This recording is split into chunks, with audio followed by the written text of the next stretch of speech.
16 साल की एजुकेशन के बाद जो है सीएसएस के एग्जाम में अपीयर हुई, एक अच्छी पोजीशन ली, एक 8वीं क्लास से लम्स के बीएस तक जो है ये स्कॉलरशिप पे जो है पढ़ रही। If I need to have a good future तो मुझे कोयटा से अनफॉर्चुनेटली बाहर जाना होगा अच्छी स्टडीज के लिए, अच्छी एजुकेशन के लिए। ये एक स्कॉलरशिप का प्रोग्राम है by the government of Balochistan. I chose PakTurk. 8 class का बच्चा थोड़ा छोटा होता है तो हॉस्टल में रहना मुश्किल भी था। ऑलमोस्ट 97-98% मार्क्स थे मेरे। लम्स का फीस स्ट्रक्चर तो जाहिर सी बात है बहुत सारे लोग पाकिस्तान में अफोर्ड नहीं कर सकते। फिर एक स्कॉलरशिप थी NOP scholarship, national outreach programme. आपको ये हिम्मत कैसे हुई कि अभी आपने बीएस किया है तो जो है आप सीएसएस की तैयारी करें और सीएसएस में अपीयर हों?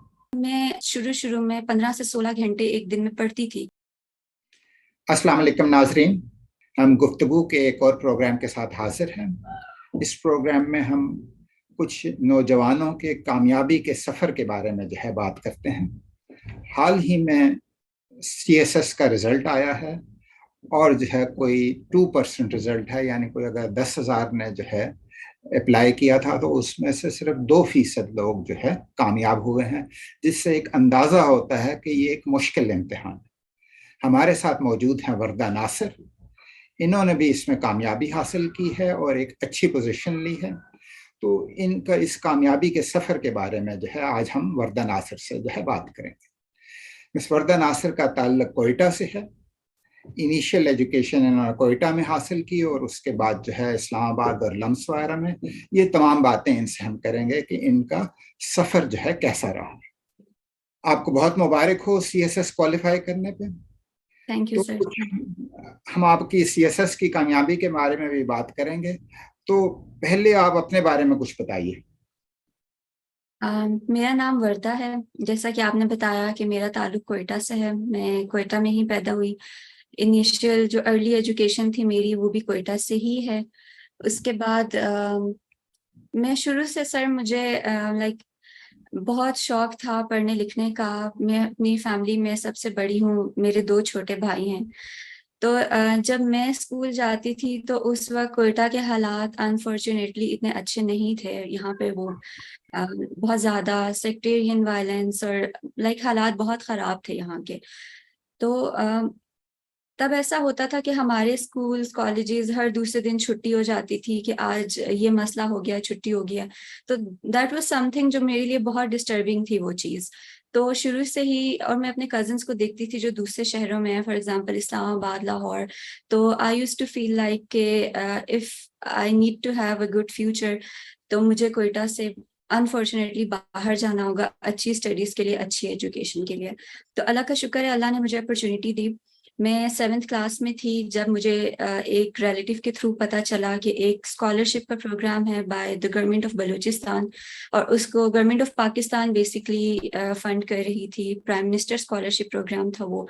उसमें पीपल यूज्ड टू अप्लाई, और वो ऐसा होता था कि एक टेस्ट होता था उसका, और वो हर डिस्ट्रिक्ट से एक लड़की और 4 लड़कों को सिलेक्ट करते थे। तो मैंने टेस्ट दिया और उसके बाद अल्लाह का शुक्र है कि कोयटा से जो मैं सिलेक्ट होगी, जो एक लड़की सिलेक्ट होनी थी, और मेरे साथ 4 और लड़के थे। इसी तरह डिफरेंट डिस्ट्रिक्ट से डिफरेंट लोग सिलेक्ट हुए। तो उसमें होना ये था कि they gave us a list of schools and colleges in Pakistan. उसमें टेक्सला कॉलेज था, इस्लामाबाद का पाक टर्क कॉलेज था, 1-2 और मॉडल कॉलेजेस थे। वो हमारी चॉइस थी कि हम कौन सा कॉलेज या स्कूल चूज करते हैं। तो I chose Pak Turk in Islamabad and after that I went to Islamabad. तो उसके बाद 8 क्लास से लेकर 2nd ईयर तक मैंने थ्रू आउट स्कॉलरशिप पे पढ़ा, इस्लामाबाद में पढ़ा। तो इस तरह मेरी जो लाइक शुरू से लेकर 2nd ईयर तक की जो एजुकेशन थी उसकी ये जर्नी थी। में आप कहीं किसी हॉस्टल वगैरह में रही हैं या कोई? जी सर, मैं 8 से लेकर 2nd ईयर तक पाकटर के हॉस्टल में ही रही थी। एंड शुरू में it was quite difficult for me because you know कि 8 क्लास का बच्चा थोड़ा छोटा होता है तो हॉस्टल में रहना मुश्किल भी था। तो इस्लामाबाद में मेरे रिलेटिव्स भी थे, कभी कभार मैं उनके घर भी चली जाती थी, but mostly I spent my time in hostel. तो आपने जो अपने मैट्रिक और एफएससी वगैरह में आपके सब्जेक्ट्स क्या थे और मेजर्स क्या थे? सर मैट्रिक में तो मेरा साइंस ही था, साइंस के सब्जेक्ट्स थे।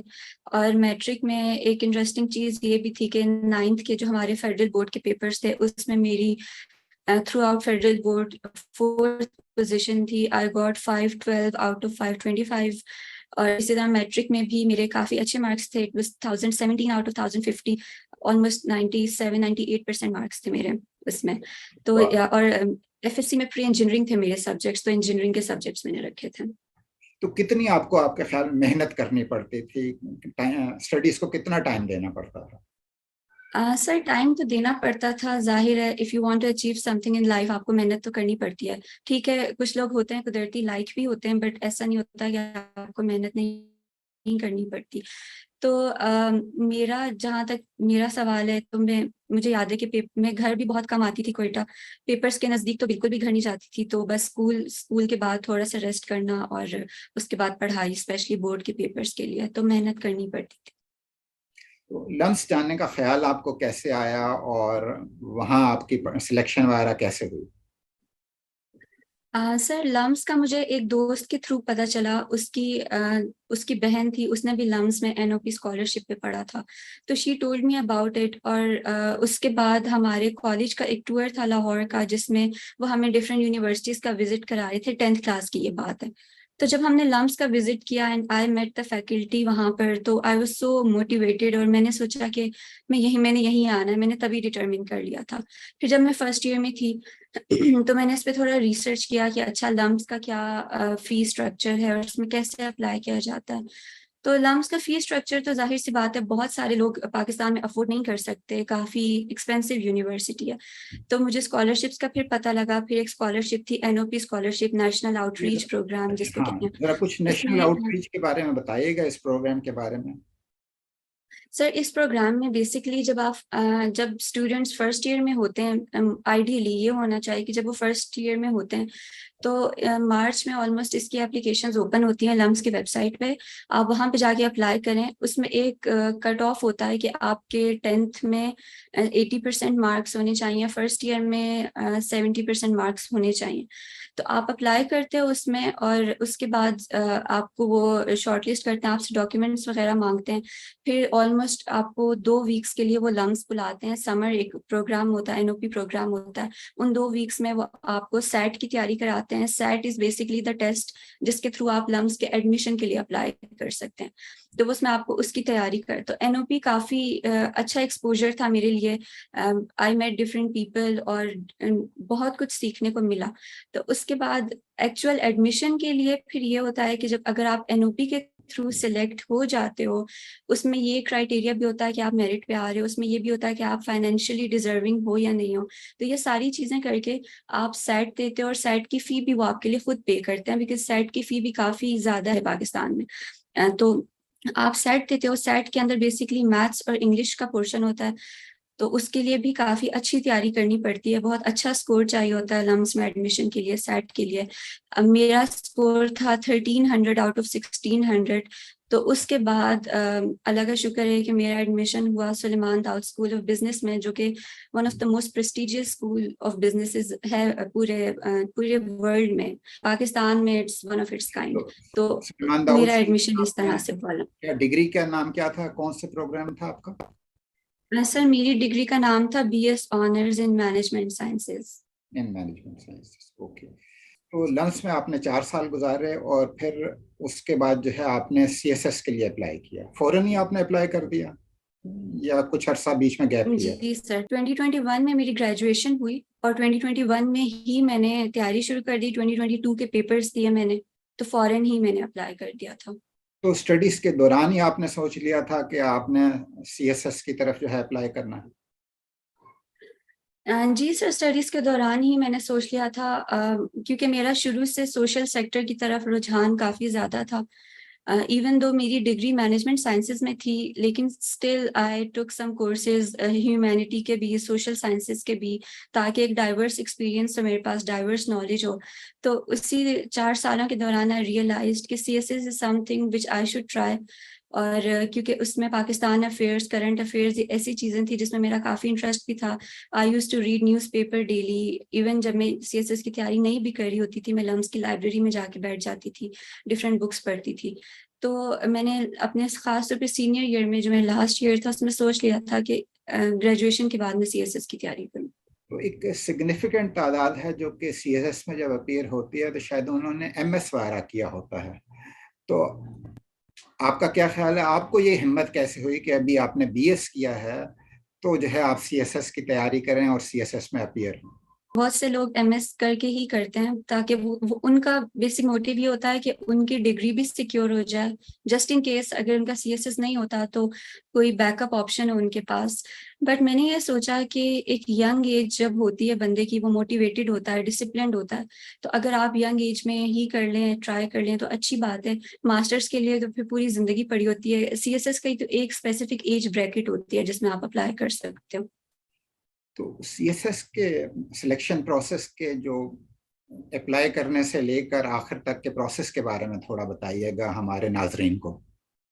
CSS बेसिकली अभी रिसेंटली इसमें एक और फिनोमिनन आया है, MPT, MCQs based preliminary test. पहले आप वो देते हो, उसका बेसिक मोटिव ये होता है कि इनिशियली ये होता था कि बहुत सारे लोग रिटर्न के लिए अप्लाई करते थे, रिटर्न में अपीयर होते थे, उन्होंने कोई तैयारी भी नहीं की होती थी, उनकी अटेम्प्ट भी ज़ाया चली जाती थी। तो अब ये होता है कि आप वो MCQs बेस्ड टेस्ट देते हो जिसके अंदर इंग्लिश का पोर्शन होता है, उर्दू का पोर्शन होता है, मैथ्स होती है उसमें, करंट अफेयर्स, इस तरह की जनरल चीजें होती हैं। आप वो, उसका पासिंग मार्क्स भी बहुत कम होते हैं, 33% उसका क्राइटेरिया होता है। आप अगर वो क्लियर कर लेते हो तो उसके बाद आप रिटर्न के लिए एलिजिबल हो जाते हो अप्लाई करने के लिए। Then you apply for written, आप उसकी फी वगैरह पे करते हो और आपके जो एग्जाम्स होते हैं वो फरवरी में यूजुअली होते हैं। मेरी बारी में मई में हुए थे बिकॉज फरवरी में MPT आ गया था, तो मई में जाके एग्जाम्स हुए थे, बट उसके बाद इस साल फरवरी में ही एग्जाम्स हुए। फिर आपके रिटर्न का रिजल्ट आता है ऑलमोस्ट सितंबर अक्टूबर में, और जब आप क्लियर कर लेते हो रिटर्न, देन इंटरव्यू होता है 2 to 3 months बाद। डायरेक्ट इंटरव्यू नहीं होता, उससे पहले भी आपका एक साइकोलॉजिकल होता है टेस्ट, फिर एक मेडिकल टेस्ट होता है, देन इंटरव्यू होता है। तो ये कुछ प्रोसेस होते हैं इसके अंदर।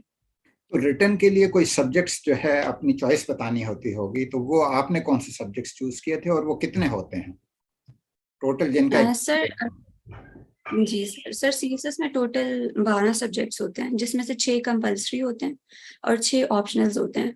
कंपलसरी जो होते हैं एज इट मीन्स कि आप जो है वो उसको कंपलसरी आपने लेना है। उसके अंदर इंग्लिश एसे होता है, English precis, general science and ability होती है, उसके अंदर इस्लामियात होता है, और ये पाकिस्तान अफेयर्स, करंट अफेयर्स, ये आपके कंपलसरी होते हैं।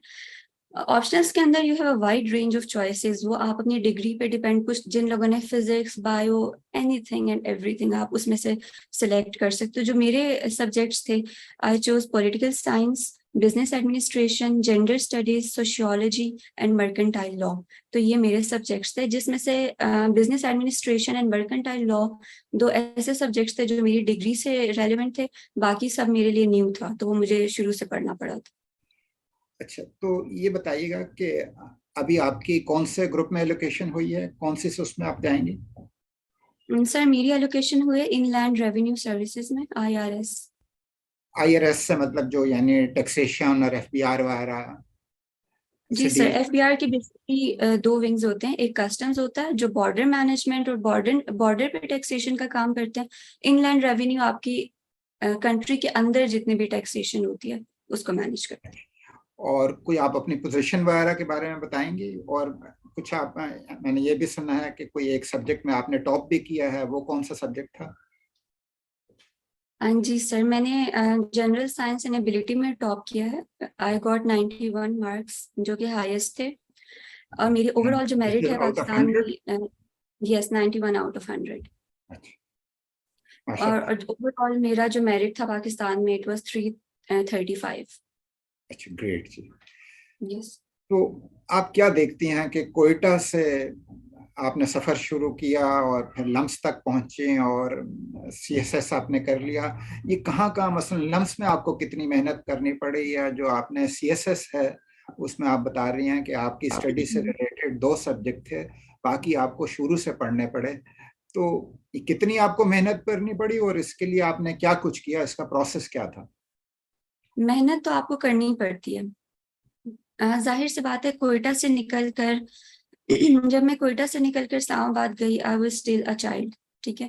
तो आपको एक साइकोलॉजिकल सेटबैक भी आता है, कल्चरल शॉक मिलता है, काफ़ी चीज़ें होती है जिसको आपने फेस करना पड़ता है। बट अल्टीमेटली अगर आपके दिमाग में एक बिगर पिक्चर हो, आपके दिमाग में आपके गोल्स, आपका करियर बहुत अच्छी तरह अलाइंड हो, तो आप मेहनत करने के लिए भी तैयार होते हो।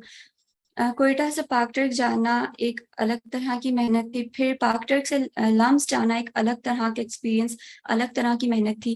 लम्स में पढ़ाई काफ़ी मुश्किल थी, काफ़ी पढ़ना पड़ा। कुछ ऐसे सेमेस्टर्स थे जिनमें मेरा जीपीए अच्छा भी नहीं आया, उसमें मुझे उसके बाद ज़्यादा मेहनत करनी पड़ी, बिकॉज़ ऐसा नहीं होता कि एक बंदा जो शुरू से पढ़ाई में अच्छा हो थ्रू आउट अच्छा ही रहे। हर बंदे को सेटबैक्स मिलते हैं, लेकिन यू स्टिल आपको मेहनत करनी पड़ती है, दोबारा खुद को मोटिवेट करना पड़ता है। तो दूसरे इट्स ऑल नौजवानों अबाउट के लिए कुछ आप बता सकती हैं, कोई घंटों में या दिनों में वगैरह के कितनी मेहनत करनी पड़ती है, ताकि दूसरों को हम मोटिवेट कर सकें कि मेहनत करेंगे तो जो है कामयाबी हो सकती है। सर, जब मैंने लम्स के सेट के लिए तैयारी की, तो मैं दिन में एटलीस्ट 2-3 घंटे देती थी, और तब मेरे सेकंड ईयर के पेपर्स भी होने वाले थे, तो वो भी पढ़ती थी, फिर सेट की तैयारी भी कर, तो पूरा दिन मेरा इसी में गुजर जाता था। उसके बाद जहाँ तक सीएसएस की तैयारी की बात है, सीएसएस की तैयारी एक बहुत आपके लिए एक मुश्किल वक्त होता है, वो खासतौर पर रिटन की जो तैयारी होती है। उसमें आप अगर ग्रेजुएशन करने के फ़ौरन बाद अगर तैयारी करना शुरू कर देते हो, तो आप बार-बार आपके ज़हन में आ रहा होता है कि मेरे साथ जो लोग ग्रेजुएट हुए हैं, वो तो इतनी अच्छी जॉब्स कर रहे हैं। मेरा क्लियर होगा या नहीं होगा? आप बहुत डुअल माइंडेड होते हो, ट्रेड ऑफ करना पड़ता है, कॉस्ट बेनिफिट एनालिसिस करना पड़ता है। मेरे साथ भी बहुत दफ़ा ऐसा हुआ, जब मैं देखती थी कि मेरे साथ जो लोग ग्रेजुएट हुए, वो एमएनसीज़ में काम कर रहे हैं, और मैं एक कंसल्टेंसी में इंटर्नशिप कर रही थी, बिकॉज़ मैं ज़्यादा टाइम नहीं दे सकती थी अपनी जॉब को उस टाइम। रिटर्न में I didn't have a full time job, मैं इंटर्नशिप करती थी। तब मैं ऑलमोस्ट शुरू-शुरू में 15 से 16 घंटे एक दिन में पढ़ती थी, क्योंकि मुझे पता था कि अगर मैंने अपने करियर को भी साइड पे रखा है, अपनी लम्स की डिग्री को साइड पे रख के अगर मैं सीएसएस को चूज़ कर रही हूँ, तो I have to make the full of it, ठीक है? मैं ऐसा नहीं कर सकती कि इधर भी ना पढूँ, ना इधर की रहूँ, ना उधर की रहूँ। तो अगर आपने एक डिसीज़न लेना है, आपने उस पे फर्मली कायम रहना, मेहनत करनी है। और मेरे ख़्याल में सीएसएस या कोई भी चीज़ हो लाइफ़ में, it's not about motivation only. Motivated तो हर बंदा होता है, इट्स अबाउट डिसिप्लिन। मोटिवेशन तो ख़त्म हो जाती है, कभी ना कभी आप गिव अप करने लगते हो। बट अगर आपके अंदर डिसिप्लिन होगा, आप डिसिप्लिन्ड होगे, तो आप वो काम कर सकोगे। तो मेरा यंग जनरेशन को, जो भी स्टूडेंट्स हैं, उनको एक यही पैगाम है, अपनी लाइफ़ के अंदर डिसिप्लिन लाएँ, हर चीज़ के लिए एक टाइम रखें। लाइफ एन्जॉय भी करें, ऐसा नहीं है कि पढ़ाई में आपने सारा टाइम लगा देना है, बट अपने फ्यूचर को इम्पोर्टेंस दें, फ्यूचर के बारे में सोचें और सीरियस होकर सोचें। माशाल्लाह। तो इस वक्त भी आप कहीं जॉब कर रही हैं, वो बताइएगा कौन से इदारे में आप जॉब कर रही हैं इस वक्त? सर, मैंने रिटर्न के फ़ौरन बाद जॉब्स के लिए अप्लाई किया, तो fortunately I got a job in an international NGO, ACF international उसका नाम है। It's a French organisation, action against hunger इसकी इंग्लिश में ट्रांसलेशन है। अ, ये काम करती है 50 कंट्रीज़ में अराउंड द वर्ल्ड, और पाकिस्तान में वो सिंध और बलूचिस्तान में काम कर रही है। तो मैं करंटली उनकी बलूचिस्तान बेस में काम कर रही हूँ, क्वेटा ऑफ़िस में, और एज़ अ मॉनिटरिंग ऑफ़िसर काम कर रही हूँ उनके साथ। तो I have travelled to different places, almost मैंने पूरा बलूचिस्तान उनके साथ ट्रैवल किया है। I have been to north to south as well. तो काफ़ी मेरे लिए ये एक चैलेंजिंग जॉब भी है, but at the same time बहुत लर्निंग भी है। तो ये अब आपकी सीएसएस की ट्रेनिंग कब शुरू होनी है? सर, मेरी सीएसएस की ट्रेनिंग नवंबर में, इंशाल्लाह मिड नवंबर में शुरू आएगी। माशाल्लाह, गुड लक जी। Good luck for the training and then for your job as well. और कुछ आप फाइनली यंग बच्चों को कुछ कहना चाहेंगे कि उन्होंने किस तरीके से, या खासतौर पे अगर ये भी आप बताइए कि जो आपने कहा कि आपके दो सब्जेक्ट ऐसे थे कि जो आपके बीएस से रिलेटेड थे और बाकी नहीं थे, मसलन जनरल साइंस एबिलिटी नहीं था, वो शायद आपने एफएससी तक पढ़ा था, उसके बाद नहीं पढ़ा था। तो उन सब्जेक्ट्स की आपने सीएसएस के लिए तैयारी कैसे की, कहाँ से की, कोई एकेडमी ज्वाइन की या खुद से तैयारी की, ये जरा बताइएगा। सर, एक तो सीएसएस में एक बहुत बड़ी मिथ लोगों में ये भी होती है कि एकेडमीज के बगैर नहीं हो सकता। बहुत सारे लोग होते हैं, ठीक है, मैं मानती हूँ टू सम एक्सटेंट आपको एक डायरेक्शन मिल जाती है एकेडमी। मैंने भी एक बहुत फेमस एकेडमी ज्वाइन की थी, I even paid the fee, लेकिन मुझे 1 हफ्ते बाद ही पता लग गया कि मैं इनसे नहीं पढ़ सकती। ऐसा नहीं था कि वो पढ़ाते अच्छा नहीं थे, बट अगर आप दिन में 6-6 घंटे एकेडमी से पढ़ेंगे तो आप सेल्फ स्टडी कब करेंगे? और सेल्फ स्टडी बहुत जरूरी होती है सीएसएस में। आपको कोई और बंदा घोल के आपके दिमाग में नहीं डाल सकता, आपने खुद पढ़ना होता है, खुद मेहनत। तो बाकी के जो मेरे सब्जेक्ट्स थे जो मेरी डिग्री से रेलिवेंट नहीं थे, उनको मैंने फ्रॉम द स्क्रैच खुद पढ़ा, अपने सीनियर्स से पूछा जिनका सीएसएस क्लियर हो चुका था कि वो कौन से बुक्स रेकमेंड करते हैं। और मैंने एक सब्जेक्ट के लिए I didn't study more than 2 books. 2 books भी ज्यादा ही हैं। कुछ तो ऐसे सब्जेक्ट्स हैं जिनके लिए मैंने एक ही बुक पढ़ी। और बुक्स पढ़ना भी इतना जरूरी नहीं, आप इंटरनेट को कंसल्ट करें। इंटरनेट पे बहुत सारे रिसोर्सेज हैं, आप उसका, we are lucky, we are living in the time जब सारे रिसोर्सेज हमारे पास just a click away available हैं। तो हम उसका अच्छा राइट इस्तेमाल करें तो हर चीज हो सकती है। आप फ्रॉम द स्क्रैच भी तैयारी कर सकते हैं, तो एकेडमी इतनी जरूरी नहीं है। Thank you Warda for being with us. Thank you कि सर। है कुछ हासिल करने के लिए वर्दा के सफर से हमें ये मालूम होता है कि लगन, मेहनत और डिसिप्लिन की जरूरत है। आप देखिए कि इनमें लगन थी तो इन्होंने ये फील किया कि कोयटा में इनकी पढ़ाई जो है अच्छी नहीं हो सकेगी, तो इन्होंने कहा कि इन्होंने किसी दूसरे शहर में जाना है, और उसके लिए अगर फाइनेंसेस नहीं थे तो इन्होंने स्कॉलरशिप के लिए मेहनत की, स्कॉलरशिप तलाश किए, और 8वीं क्लास से लम्स के बीएस तक जो है ये स्कॉलरशिप पे जो है पढ़ रही। उसके बाद जो है इन्होंने लम्स की तरफ देखा कि वहां जाना है, अगेन उसके लिए अगर फाइनेंसेस नहीं थे तो वो दोबारा से उन्होंने स्कॉलरशिप हासिल करने की कोशिश की, और वो फिर हासिल भी किया। अभी बीएस में ही थी तो उन्होंने सोच लिया कि इन्होंने सीएसएस करना है, और जो कि आमतौर पे जो है ज्यादातर आप देखें तो एमफिल या एमएस लोग कर रहे हैं के बाद करते हैं, 18 साल की एजुकेशन के बाद कर रहे होते हैं। इन्होंने 16 साल की एजुकेशन के बाद जो है सीएसएस के एग्जाम में अपीयर हुई, एक अच्छी पोजीशन ली, एक अच्छे ग्रुप में इनकी पोस्टिंग हुई, और एक सब्जेक्ट ऐसा भी है कि जिसमें इन्होंने टॉप किया। तो और वो उन्होंने बताया कि वो उन्होंने ये मेहनत के बगैर नहीं हुआ, बाज वक्त उन्होंने 16-16 घंटे भी दिन में जो है पढ़ाई की। तो आप सब लोगों को भी यही इससे सबक है कि अगर आप में जज्बा होगा, लगन होगी, डिसिप्लिन होगा, और उसके तहत आप जो है मेहनत कर सकेंगे, तो यकीनन कामयाबी जो है आपको हासिल होगी। थैंक यू वरदा। इंशाल्लाह हम और भी इस तरह की सक्सेस स्टोरीज करते रहेंगे ताकि नौजवानों को जो है मोटिवेट कर सकें।